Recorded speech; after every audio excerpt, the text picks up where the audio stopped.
Ya, sebelumnya selamat malam para upasaka dan upasaka sekalian. Pada malam hari ini kita kembali berkumpul bersama dalam acara puja bakti yang diselenggarakan oleh Cetia Panyasika. Walaupun saat ini kita tidak bisa berkumpul bersama karena adanya pandemi virus corona, tetapi dengan adanya kemajuan teknologi seperti saat ini, kita bisa bersama-sama melakukan puja bakti bersama secara virtual seperti apa yang sedang kita lakukan pada malam hari ini. Sebelumnya saya ingin mengucapkan terlebih dahulu terima kasih khususnya kepada Bante Victor atau Bante Damowodo yang telah memberikan kesempatan kepada saya untuk dapat berbagi pada malam hari ini. Pada kesempatan ini hendaknya kita tidak menyia-nyiakan waktu yang ada agar kita bisa mendapatkan manfaat dari apa yang kita lakukan pada malam hari ini, yang tentunya mendapatkan manfaat untuk mengarahkan pada kemajuan, karena pada kesempatan seperti saat ini kita dapat berkumpul bersama untuk melakukan hal-hal yang baik seperti yang telah tadi para upasaka dan upasika sekalian lakukan, telah bersama-sama untuk bertekad dalam mengukuhkan tekad untuk menjalankan sila dengan lebih baik dari sebelumnya dan telah bermeditasi bersama.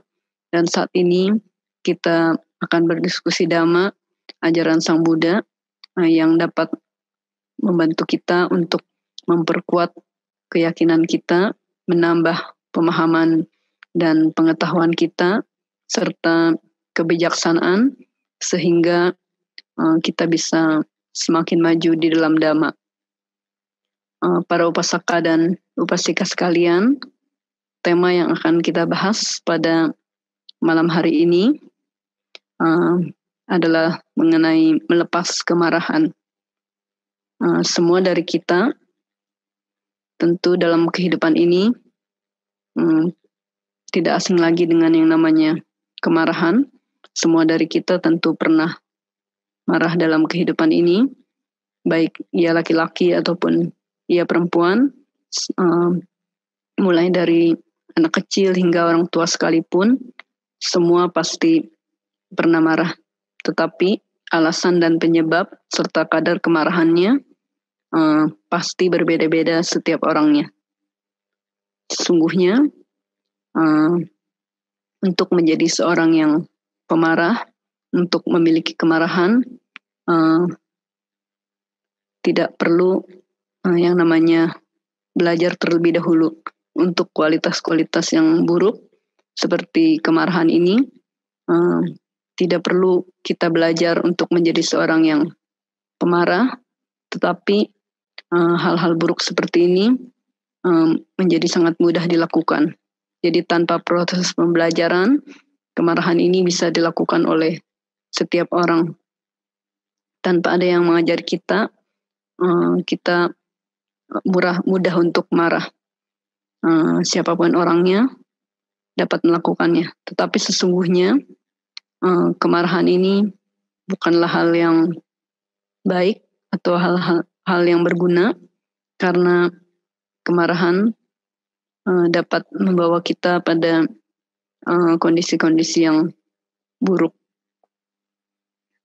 Kemarahan bagi sebagian orang mungkin telah dianggap sebagai hal-hal yang biasa atau hal yang wajar, yang dianggap tidak akan merugikan dirinya ataupun orang lain ataupun orang di sekitarnya. Bahkan ada yang menjadikan kemarahan sebagai kebudayaan di dalam kehidupannya, kebiasaan di dalam kehidupan sehari-harinya, sampai-sampai jika dalam sehari saja seorang ini tidak marah, ia akan merasa ada sesuatu yang kurang dalam kehidupannya. Jadi kemarahan ini sudah menjadi sesuatu yang hari-hari dilakukan dan jika ia tidak melakukan hal ini, ia merasa ada yang kurang di hari itu. Nah, ini merupakan seperti terdengar suatu yang aneh, tetapi pada kenyataan ada yang seperti demikian. Sesungguhnya kemarahan ini merupakan reaksi dari emosi yang negatif yang dimiliki oleh seseorang ketika menghadapi hal-hal atau kondisi-kondisi yang tidak sesuai dengan apa yang diharapkan, apa yang diinginkan. Jadi ketika seorang ini berhadapan dengan situasi yang tidak ia inginkan atau kondisi yang tidak sesuai dengan harapannya, kemarahan ini bisa muncul. Kemarahan bisa dipicu oleh banyak hal, mulai dari hal-hal yang serius, hal-hal yang membuat keadaan batin tidak menyenangkan, atau hal-hal yang bisa saja mungkin dianggap hal-hal yang remeh, sepele, atau tidak penting. Jadi kemarahan bisa muncul dari banyak faktor, tergantung bagaimana kita menyikapi situasi tersebut. Dan sesungguhnya hal-hal atau kondisi-kondisi yang terjadi yang tidak sesuai dengan apa yang diinginkan, sesungguhnya itu bukanlah alasan utama untuk kita mengeluarkan kemarahan. Tetapi sesungguhnya karena ketidakmampuan kita untuk menerima kenyataan, menerima apa adanya, dan kita memiliki nafsu keinginan untuk mendapatkan kondisi-kondisi yang seperti apa yang kita inginkan, yang kita sukai, tetapi tidak terpenuhi, maka kemarahan ini muncul dan diikuti dan dijadikan pilihan dalam bertindak dan bereaksi. Jadi penentu dari kemarahan itu sendiri sesungguhnya bukanlah kondisi-kondisi di luar diri kita, bukan situasi-situasi yang ada di luar diri kita, tetapi sesungguhnya kemarahan ini karena diri kita sendirilah yang belum mampu untuk mengendalikan diri kita, yang tidak bisa memilih jalan yang lain selain kemarahan. Jadi sesungguhnya itulah penyebab dari alasan kita marah, karena sesungguhnya kita belum mampu untuk mengendalikan diri ini, dan karena semua dari kita masih mempunyai bibit-bibit kebencian di dalam diri kita masing-masing, itulah yang menyebabkan kita masih mempunyai kemarahan dalam kehidupan kita. Sesungguhnya kemarahan adalah suatu kualitas yang buruk, suatu hal yang dapat mengarah pada kerusakan dalam kehidupan kita sendiri, karena dapat membawa pada penderitaan, kesengsaraan, kerugian, kehancuran, dan hal-hal lainnya yang mengarah pada penderitaan. Seorang yang sedang marah bahkan juga dapat membawa kerugian, bukan hanya bagi untuk dirinya sendiri, tetapi kerugian itu bisa dirasakan juga bagi orang-orang di sekitarnya. Orang-orang di sekitarnya juga pasti akan mengalami hal-hal yang tidak menyenangkan, hal-hal yang membawa pada penderitaan. Jadi kemarahan ini sesungguhnya bukan hanya membawa penderitaan bagi diri sendiri, tetapi bagi orang-orang lain yang ada di sekitar kita juga akan mendapatkan dampak dari apa yang telah kita lakukan. Dan kemarahan ini merupakan hal yang sepatutnya tidak kita miliki, karena tidak ada hal baik dari kemarahan yang dapat membawa kita pada kebahagiaan, dan tentu dari kita semua pasti tidak ingin menderita. Jadi jika kita memiliki kemarahan, memiliki kebencian di dalam diri ini, di dalam batin kita, maka itu artinya kita sedang mengarahkan diri kita pada penderitaan, pada kondisi yang buruk, kondisi yang tidak bermanfaat, dan menjauhi kita dari kebahagiaan, dari apa yang kita harapkan. Jadi dengan kita memelihara kemarahan, mempunyai kebiasaan dalam kehidupan ini, kemarahan menjadikan kebiasaan dalam kehidupan kita, itu artinya kita sedang menjauh dari kebahagiaan dan malah mendekat pada penderitaan.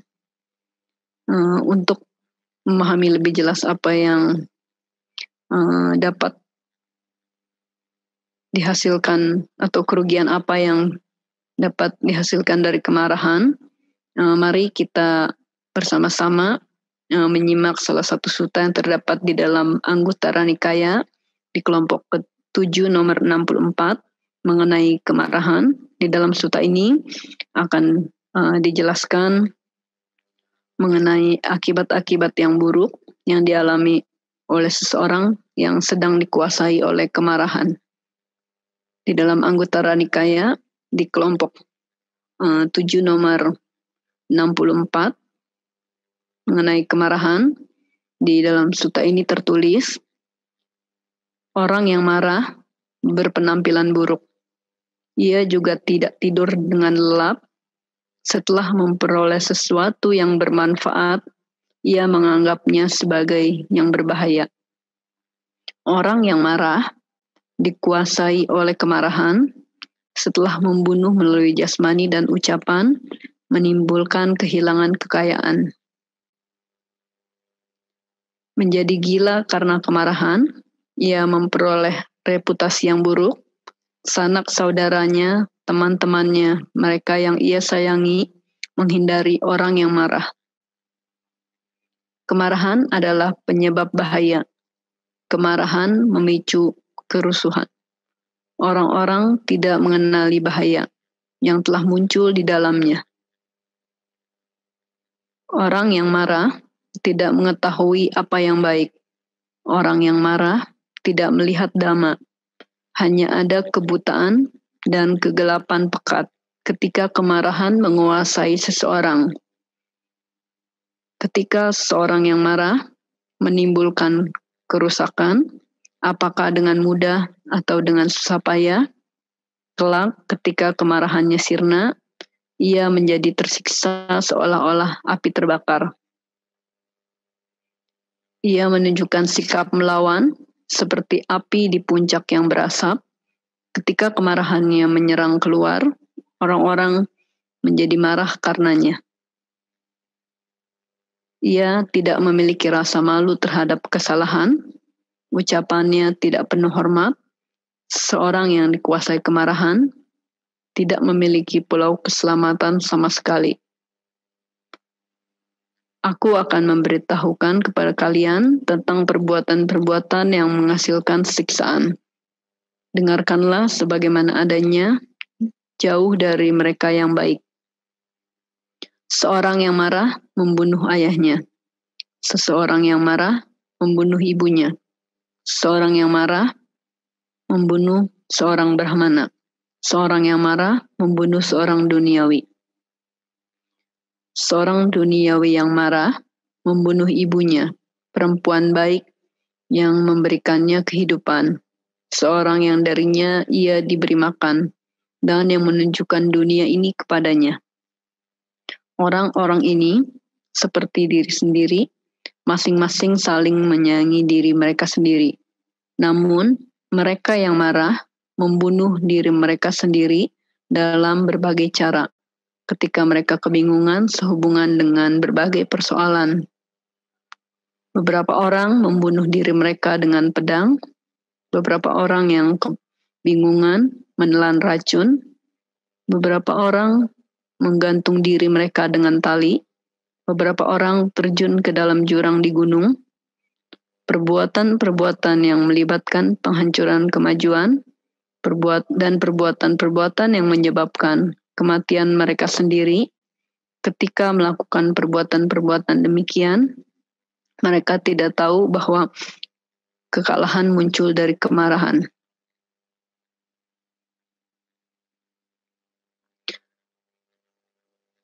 Dari sutta yang telah tadi kita sama-sama baca, kita dapat mengetahui bahwa banyak kerugian yang akan kita dapatkan jika kita menjadi seorang yang pemarah. Kerugian atau keburukan yang kita dapatkan, baik dalam keburukan di dalam fisik. Orang yang marah biasanya mempunyai wajah yang buruk rupa, dan dalam batinnya pun kebaikan-kebaikan yang ada menjadi hilang, malah hal-hal yang buruk atau kualitas-kualitas yang buruk menjadi bermunculan. Dan dikatakan juga orang yang marah tidak dapat melihat dhamma, tidak dapat melihat hal-hal yang baik, dan ketika ada hal-hal yang baik yang ia dapatkan, ia malah menganggapnya sebagai hal yang bahaya. Jadi ketika kita dikuasai oleh kemarahan, kita harus mengerti bahwa sesungguhnya banyak kerugian yang akan kita dapatkan, dan kita pun dapat merugikan orang lain.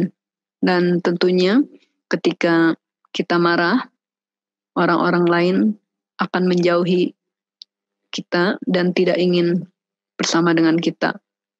Sama juga seperti kita tentunya pernah mengalami ketika berdekatan dengan orang yang sedang marah. Tentu situasi ini tidak enak, atau kita tidak mau berada dalam kondisi tersebut. Demikian pula dengan orang-orang lain ketika sedang bersama kita yang saat itu sedang mengeluarkan kemarahan. Tentu ketidaknyamanan pun dirasakan oleh orang-orang tersebut, dan tentunya kita terus, ketika kemarahan di dalam diri kita, otomatis kita terus mengarahkan diri ini menuju pada kehancuran dan penderitaan untuk diri kita sendiri dan untuk orang-orang di sekitar kita. Dari apa yang telah kita baca tadi, kita telah dapat memahami bahwa kerugian-kerugian dari kemarahan adalah hal-hal yang tidak kita inginkan, dan kita harus berusaha untuk mengarahkan diri ini pada melepaskannya kemarahan ini, agar kita tidak mendapatkan penderitaan-penderitaan seperti apa yang tadi telah kita baca di dalam sutta yang tadi. Oleh karena itu, sesungguhnya kemarahan haruslah kita tinggalkan, karena kemarahan ini tidaklah pantas untuk kita miliki.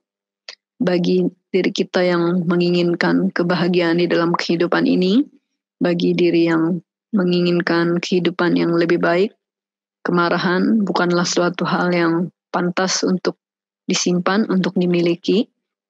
Karena sesungguhnya jika kita menyimpan kemarahan, itu ibaratnya hanya seperti kita sedang menggenggam bara api sebelum orang lain merasakan bara api itu sendiri. Kitalah yang pertama kali akan merasakan penderitaannya. Jadi oleh karena itu, hendaknya dengan kita telah memahami bahwa kemarahan ini dapat mengarah pada penderitaan, pada hal-hal yang buruk, hal-hal yang tidak menyenangkan, yang membawa pada kerugian, hendaknya kita harus bersungguh-sungguh untuk berusaha hari demi hari, sedikit demi sedikit meninggalkan kemarahan di dalam kehidupan kita. untuk lebih lanjut membahas mengenai kemarahan, mari kita simak bersama salah satu sutta yang membahas mengenai 4 jenis manusia yang diibaratkan seperti ular berbisa, yaitu di dalam Anguttara Nikaya di kelompok 4 nomor 110. Mari kita simak bersama.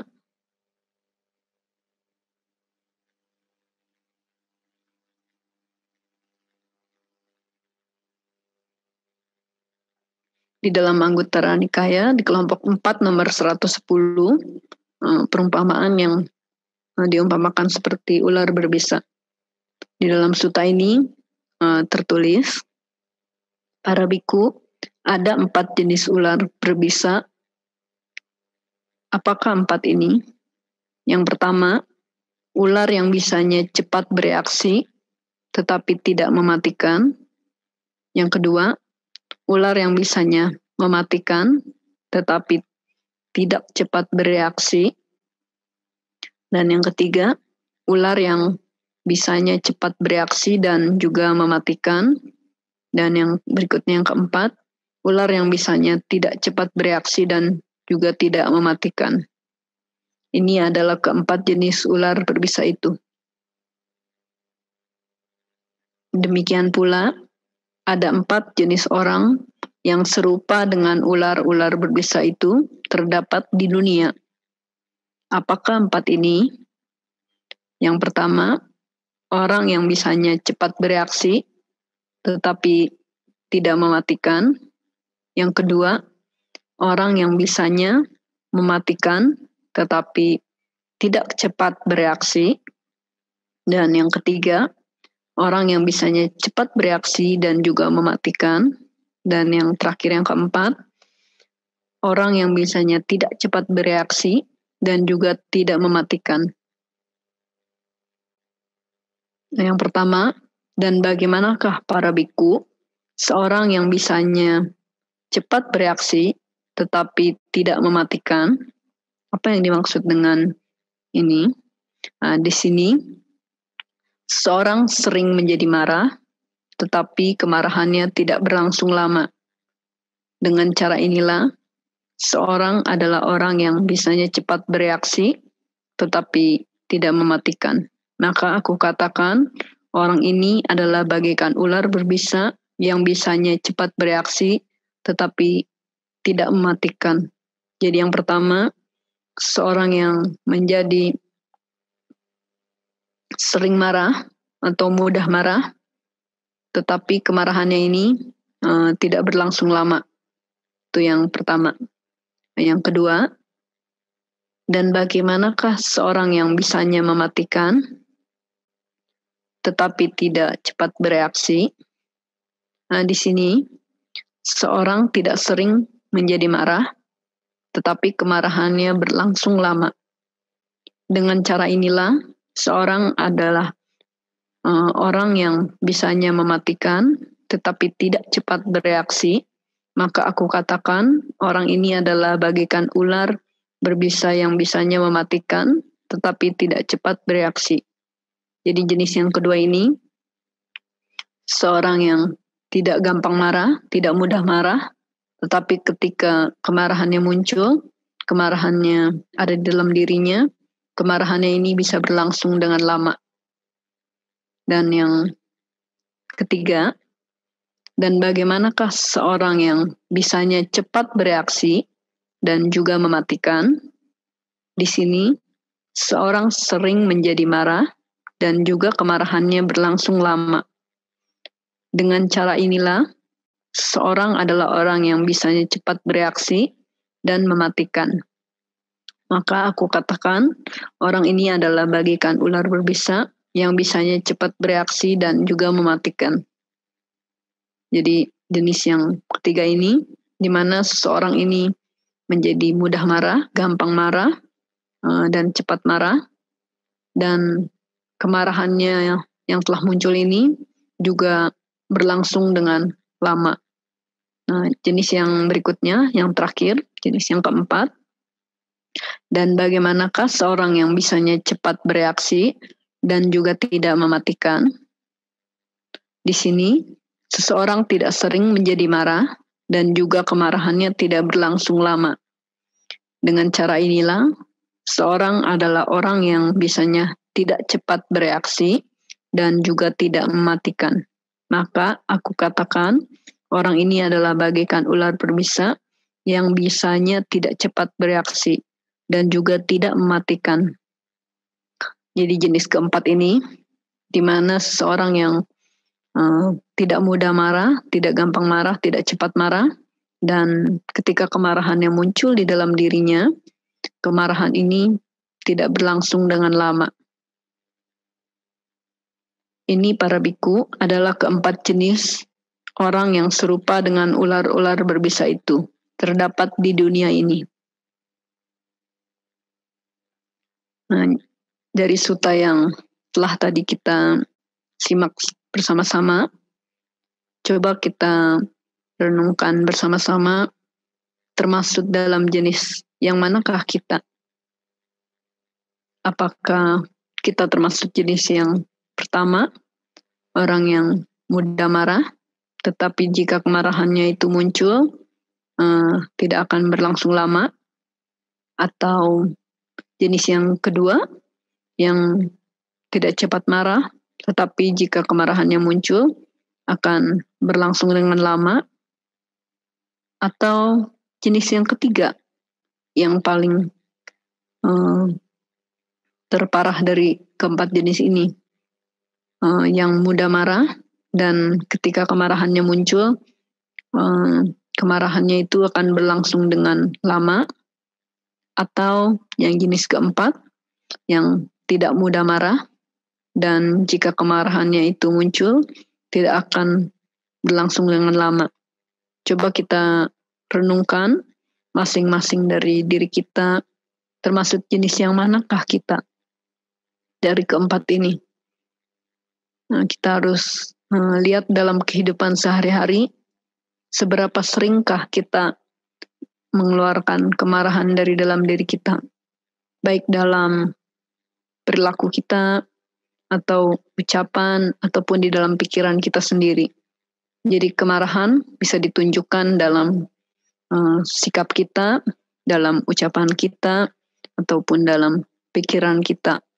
Jadi dalam kehidupan sehari-hari, coba kita renungkan, coba kita ingat-ingat, kita lihat kehidupan kita selama ini, kita termasuk jenis yang mana dari keempat ini. Jenis yang manapun kita saat ini, baik 1, 2, 3, atau 4, sesungguhnya kita harus terus berusaha untuk dapat meninggalkan kemarahan itu sedikit demi sedikit, setiap saat, setiap hari, sampai suatu saat kita benar-benar bisa akan terbebas dari kemarahan itu.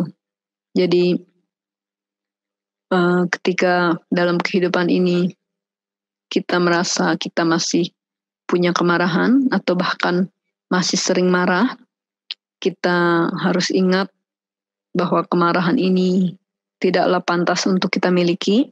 Kemarahan ini bukan hal yang patut untuk dimiliki, hal yang dapat membawa pada kerugian, bukan pada kebahagiaan. Oleh karena itu, kita harus ingat, harus berusaha sedikit demi sedikit menguranginya.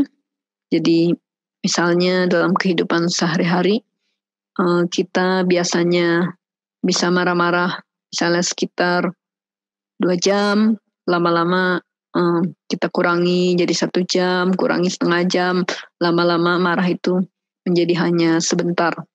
Jadi kita harus berusaha hari demi hari, sedikit demi sedikit menguranginya, melepaskannya.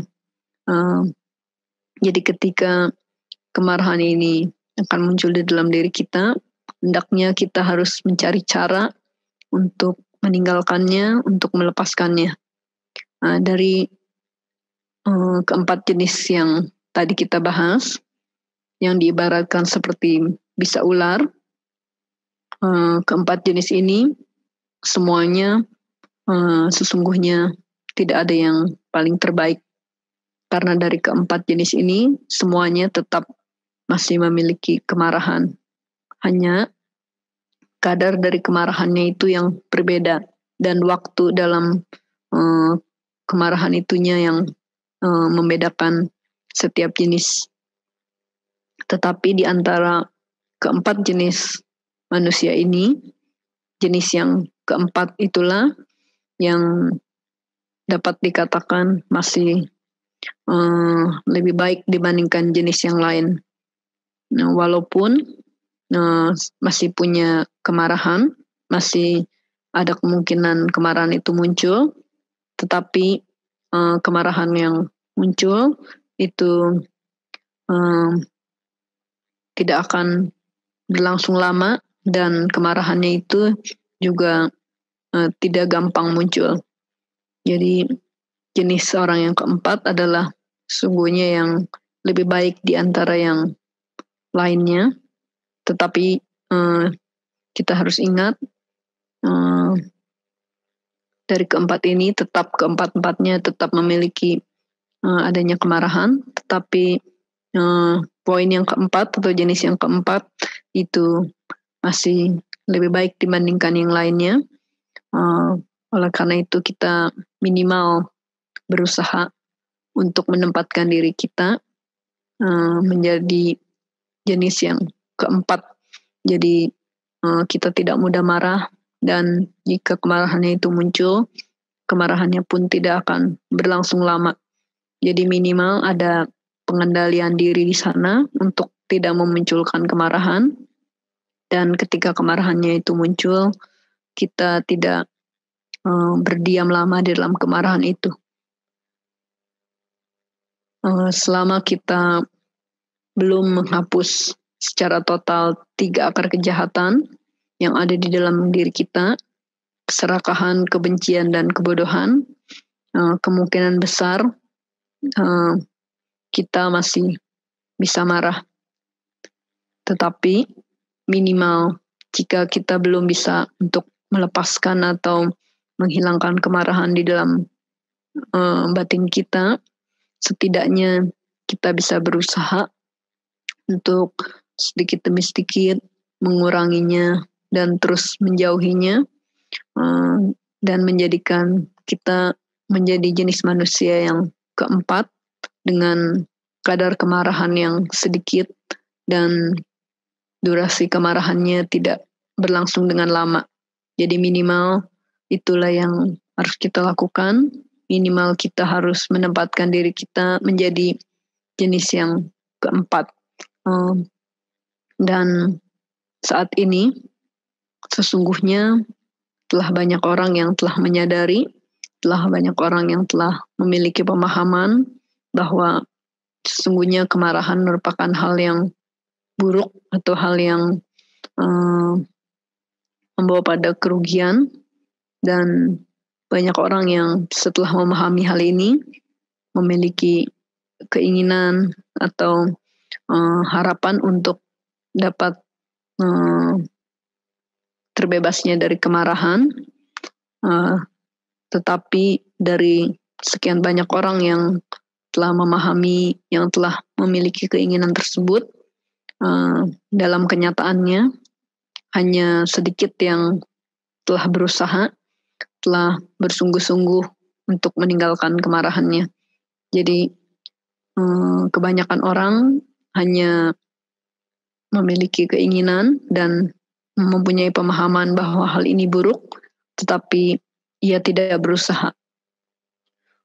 Sebagai sebuah contoh, ada orang-orang yang sering mengungkapkan kalimat seperti ini.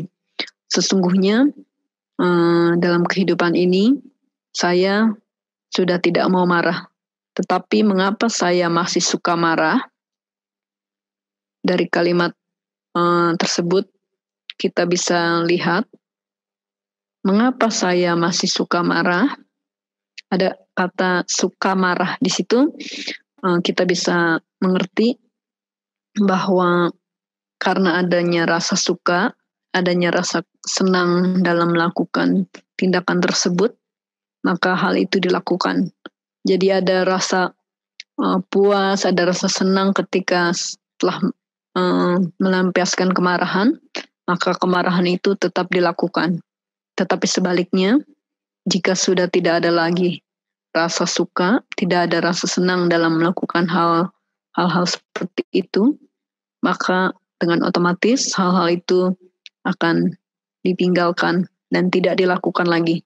Seperti contoh orang yang melakukan hobi atau kesukaannya karena ia menyukai kegiatan itu, maka kegiatan itu dilakukan.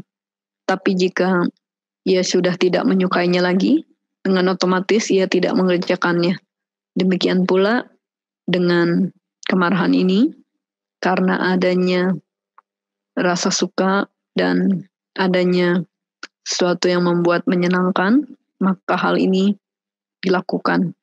Padahal sudah tahu hal ini adalah hal yang buruk, hal-hal yang membawa pada kerugian, tetapi karena adanya rasa suka, adanya kesenangan di sana, maka hal ini dilakukan.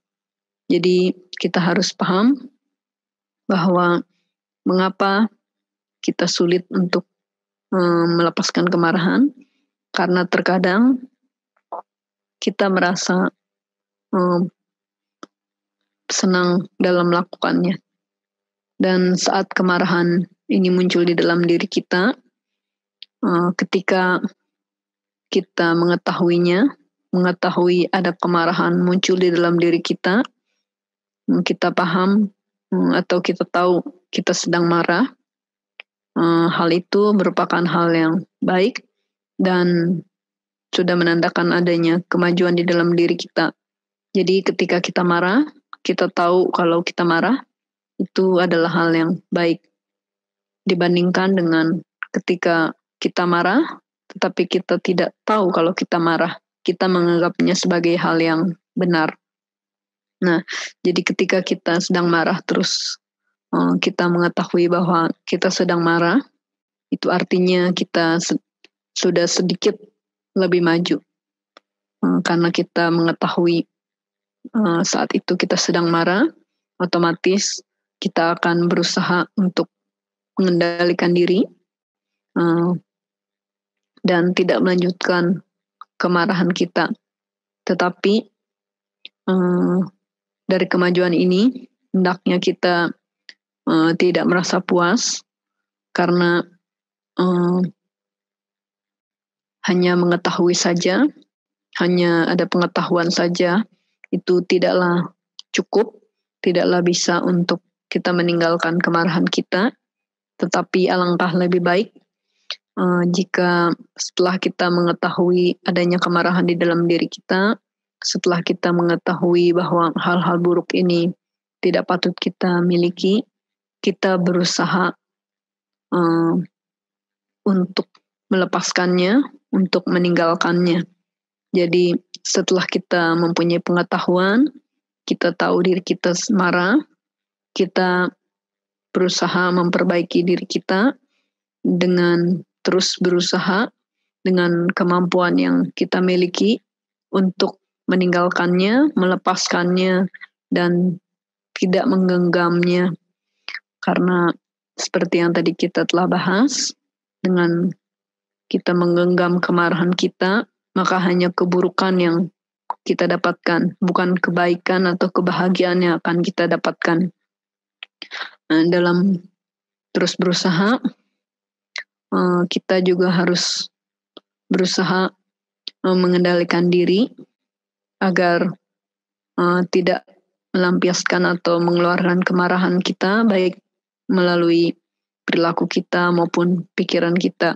Jadi ketika kemarahan ini akan muncul di dalam diri kita, kita harus berusaha untuk mengendalikan diri agar kemarahan ini tidak sampai muncul melalui ucapan kita, perbuatan kita, sehingga sedikit demi sedikit kita terus mengarahkan diri pada melepasnya penderitaan, dan kita harus berusaha untuk mewaspadai dari kemunculan kemarahan ini dengan cara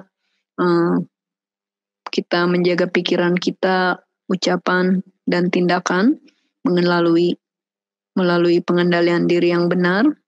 Jadi kita mewaspadai kemunculan dari kemarahan itu melalui menjaga pikiran kita, menjaga ucapan, serta menjaga perilaku jasmani kita.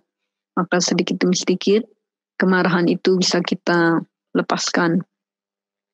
Serta selain itu, kita juga dapat berusaha untuk meninggalkan kemarahan dengan mengembangkan sifat-sifat yang baik yang ada di dalam batin kita.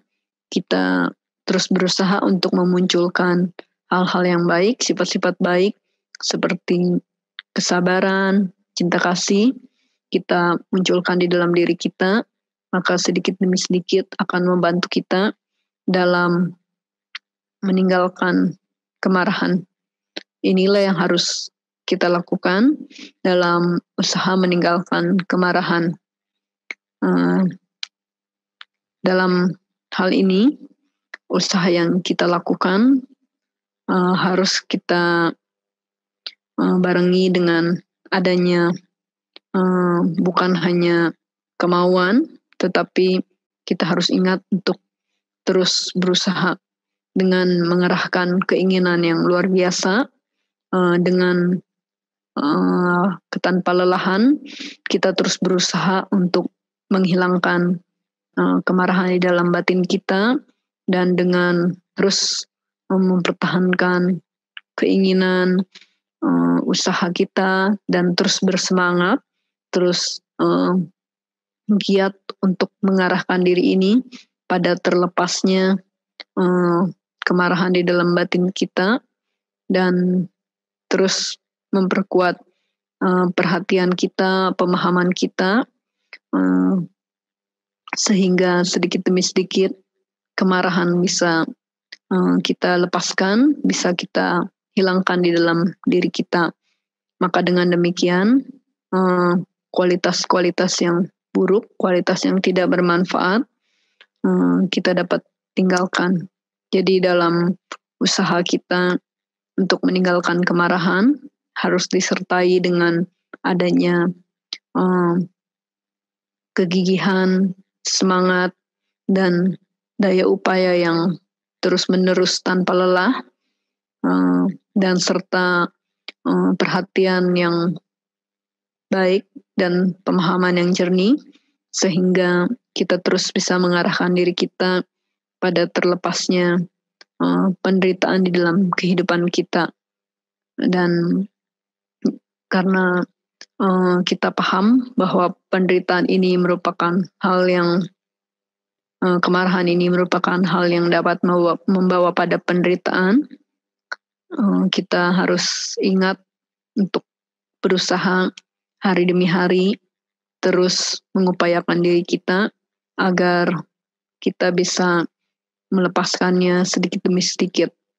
Jadi ketika kita sudah terbiasa mempunyai kemarahan di dalam kehidupan kita, dalam keseharian kita, mulai saat ini kita harus sedikit demi sedikit berusaha meninggalkannya, berusaha untuk melepaskannya, tidak menggenggamnya, karena hal ini tidak akan membawa pada kebahagiaan, tetapi malah sebaliknya, jika kita terus menggenggam dan terus membiasakan kemarahan ada di dalam diri kita, hanya penderitaan, hanya senangan dan kesengsaraan yang akan kita dapatkan. Tetapi jika kita telah sedikit demi sedikit berusaha untuk menghilangkannya, berusaha untuk melepaskannya, paling tidak jika kita belum bisa untuk melepaskan kemarahan di dalam diri kita, paling tidak kita berusaha menguranginya hari demi hari. Maka dengan demikian, dengan kita terus berusaha mengarahkan diri pada ditinggalkannya kemarahan, kita terus mengarahkan diri kita pada jalan yang menuju pada kebahagiaan dan menjauh pada jalan yang menuju pada penderitaan. Jadi dalam kehidupan ini kita harus berjuang untuk mengurangi hal-hal yang buruk, kualitas-kualitas yang buruk, seperti contohnya saat ini yang kita bahas adalah kemarahan. Maka dengan kita terus berusaha sedikit demi sedikit mengarahkan diri kita, maka dengan demikian kita bisa merasakan kebahagiaan. Ya, mungkin demikian yang dapat saya sampaikan pada malam hari ini. Semoga apa yang saya sampaikan dapat memberikan manfaat bagi kita semua. Semoga dengan pemahaman yang kita dapatkan dapat terus menuntun kita dalam berjuang hari demi hari untuk mengarahkan diri ini agar dapat meninggalkan kemarahan, kualitas-kualitas yang buruk, yang tidak bermanfaat, yang hanya membawa pada kerugian, kesengsaraan, dan penderitaan, sehingga kita bisa terbebas dari penderitaan dan terus mengarahkan diri ini untuk dapat mencapai kebahagiaan sejati, pembebasan, dan tercapainya nibbana, sabesata bhavantu sukhitata. Semoga semua makhluk hidup berbahagia.